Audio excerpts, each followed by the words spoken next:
প্রিয় দেশবাসী, সবাইকে বাংলা নববর্ষ 1432-এর শুভেচ্ছা জানাচ্ছি।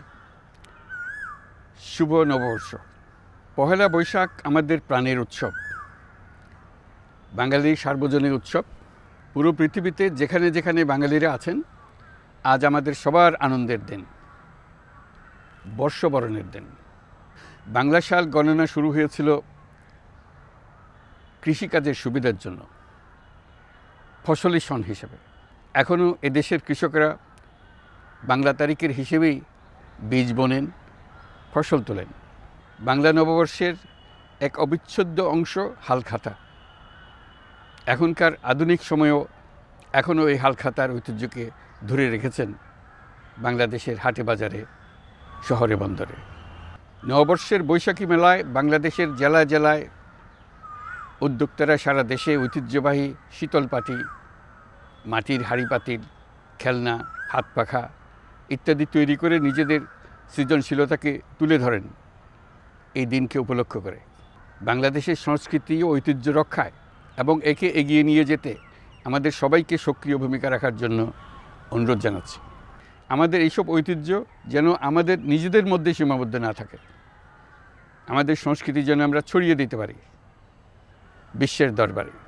বছরের এই দিনটিতে আমরা সুযোগ পাই আমাদের সুদীর্ঘ ঐতিহ্যকে নতুনভাবে নতুন প্রজন্মের কাছে উৎসবমুখর পরিবেশে তুলে ধরতে এবং পৃথিবীর সামনে তুলে ধরতে। পাহাড় ও সমতলের বিভিন্ন জাতিগোষ্ঠীও চৈত্র সংক্রান্তি ও নববর্ষে এবার বড় পরিসরে উৎসব উদযাপন করছে। পহেলা বৈশাখ সম্প্রীতির দিন, মহামিলনের দিন, আজ সবাইকে আপন করে নেওয়ার দিন। এবারের নববর্ষ নতুন বাংলাদেশের প্রথম নববর্ষ। আসুন আমরা বিগত বছরগুলোর গ্লানি, দুঃখ, বেদনা, অসুন্দর ও অশুভকে ভুলে গিয়ে নতুন প্রত্যয়ে, নতুন উদ্যমে সামনের দিকে এগিয়ে চলি। চলুন নতুন বাংলাদেশ গড়ে তুলি। 24-এর গণ অভ্যুত্থান আমাদের সামনে বৈষম্যহীন বাংলাদেশ গড়ে তোলার সুযোগ এনে দিয়েছে। এই সুযোগ যেন আমরা না হারাই। বৈষম্যহীন বাংলাদেশ গড়াই হোক এবছর নববর্ষের আমাদের অঙ্গীকার। আমি নববর্ষের সকল আয়োজন ও উদ্যোগের সাফল্য কামনা করছি। নববর্ষ 1432 আমাদের সবার জন্য শুভদিনের সূচনা করুক। নববর্ষ আমাদের সকলের জন্য নতুন ও গভীর আনন্দের উন্মোচন করুক, এই কামনা করছি।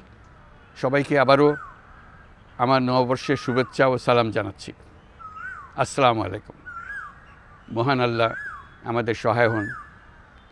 আল্লাহ হাফিজ।